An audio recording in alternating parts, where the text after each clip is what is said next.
Hello, and welcome back to ELI University. My name is Danny. Today we're going to talk about profiles. In a previous video, we worked on building alignments. We built an alignment from a polyline, and then we built an alignment from scratch. In this video, we're going to go through how to pull an existing grade profile from both of those alignments, and then how to create a proposed grade profile that we can use for corridors and earth takeoff and all kinds of other things. So for this video, it's just going to be profiling the existing grade and creating a proposed grade. So first thing we're going to do is we're going to profile the existing road. So I'm going to select our existing roadway. Up in the Home tab, under the Create Design panel, we're going to click Profile, Create Surface Profile. What's nice about this is that we don't need to give it a name initially. It's going to use the name of the alignment because the profile of this road is going to be nested underneath the alignment that we choose. So we're choosing existing Lake Road East. That's going to be the profile of this alignment. It's going to give us our alignment start and end, and it's going to tell us what it's going to sample. Now, if we wanted to sample less of the roadway, say we only wanted to sample 500 feet, we could say from 5,500 to 6,000. We can change these numbers, the start and the end numbers, to a station within the start and the end stationing. So we could change it to 5,500. We could change it to 6,000 here. Right now, we don't want to do any of that. So once we determine our start and end stationing to sample, typically we sample the entire length of the alignment. We want to add our existing surface. Right now, we want to know what the surface is doing along that alignment. So we're going to single click EX Topo and click Add.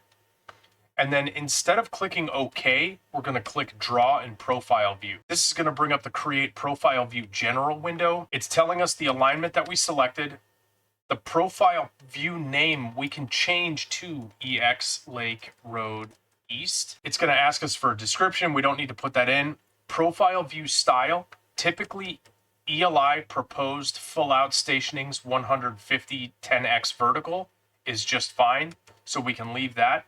We're going to click next. We want it to automatically sample along the entire alignment, so automatic is going to give us start 50 plus 00 to 65 plus 66. We're going to click next here. Profile view height. Now this is important because what it's going to do is it's going to squeeze the height of the profile down to meet the top and the bottom elevations. So because we want some padding on the top and the bottom of our profile grid, we want to decrease the minimum. Let's bring that down to 550. We'll bring it to 560.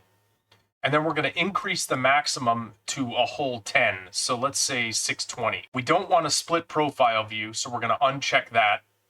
We're going to click next here. This is just giving us information on everything that we just set up, essentially. If there was something in here that we needed to change, we could do it. It's just everything from these previous steps. Update type is dynamic. That's when the alignment changes, it'll automatically update the ground, the X topo along that profile grid because the alignment moved. I'll show how that works later on. Most of this we don't need to touch, so we just kind of check this and then move on. This gives us the ability to put in band sets. If you needed to know grades along certain stations, we can add those in. Typically at ELI, we don't have that unless it's a roadway. This is an existing roadway, so we don't really need to show that at all. I'm going to click next here.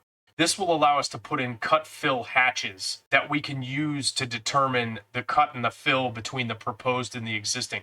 Because we're only creating an existing ground profile right now along that alignment, cut and fill won't do us any good because it's only one line. So at this point, we're going to click Create Profile View. We want to zoom out a little bit and put it off to the side of our plan. So it's going to ask us to select Profile View Origin. We click there, and there's our profile. It gives us the major stations, 50 plus 00, 51 plus 00. It gives us the minor, 50 plus 50, 51 plus 50, and it's automatically going to give us the grade at these major stations. So at 50 plus 00, the existing grade profile is at 598.3. So there's our existing grade profile. EX Lake Road East profile. This is what that roadway looks like. Now, you're going to notice that in this area right here, 53 plus 00, it gets a little jagged. That's the existing ground where that small stream is flowing through. If you look at the actual contours, because these aren't the road grades, this is just the existing grade here. It's not giving us the grade of the bridge. It's going to dip down and get real jagged in there. So what we would do is we would fix that by putting in a proposed grade. To build a proposed grade, we're going to go back to the Home tab. We're going to go to Profile, Profile Creation Tools. It's going to ask us to select a profile view to create a profile. The profile view is the profile grid. So you select the grid. It's going to say Alignment, Existing Lake Road East. We're going to give it a name. We are going to say PR, Lake Road East. Profile style, we want ELI proposed design profile. Profile layer isn't important right now. Profile label set, ELI proposed all labels is fine. You can put in a description if you want. It's not that important. Click OK. It's going to pop up our profile layout tools menu. The first thing that we want to do is we want to click this down arrow here on this button on the far left and check our curve settings. So right now, crest curves are set to 150 feet and sag curves are set to 150 feet. Let's change those to 200 just to change this up a little bit. We're going to click OK. We're going to click this down arrow again, and we want to draw tangents with curves. Now, because this is an existing road, technically it needs to follow this existing grade. The only difference is that the existing ground profile is going underneath the bridge here. So we're seeing the actual grading underneath the bridge because it doesn't recognize the bridge. So it's going to ask us for a start point. And all we want to do to recreate this existing ground is snap to the existing ground profile. So every so often, we're going to snap to it using our endpoint snaps. Let's pick this one here. Let's pick that one there. Here, we're going to curve it across, start it back up the hill. We might be able to just get... So we just want to put in some PVIs, point of vertical intersection. Once you get to the end, you can hit enter or you can right click if you have your right click set up in such a way. And what you're going to notice is that it's going to populate all kinds of information along this proposed grade.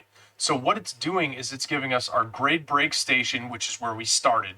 It's giving us our slope. It's giving us the PVI station, the PVI elevation, the K value, and the curve radius. It's also giving us the begin and the end of each of these curves. So right now there's a lot of curves in here because I clicked a lot of points. Pretty much wherever I clicked a vertex, it's going to add a curve at that vertex because it's not following that same line. So all of this data can be moved around. If you need to move it around, say down to give yourself more room to breathe, you can do that. You can pull it down into your profile grid. If you need to expand your profile grid, you can select the grid and go up to Profile View Properties. You go to Elevations tab.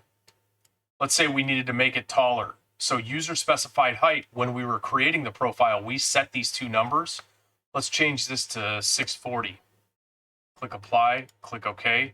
Now our grid is taller and we can pull our labels down inside of it so they're not sticking up and covering the profile name or anything that we have on the top here. So that's how you essentially trace an existing roadway. This is going to be very, very close to how the existing roadway is designed because we took the tile from the state of Ohio and dropped in that topo information. And then all we did here was converted the polyline that was the center line to an alignment and sampled that existing surface along that alignment to create a profile.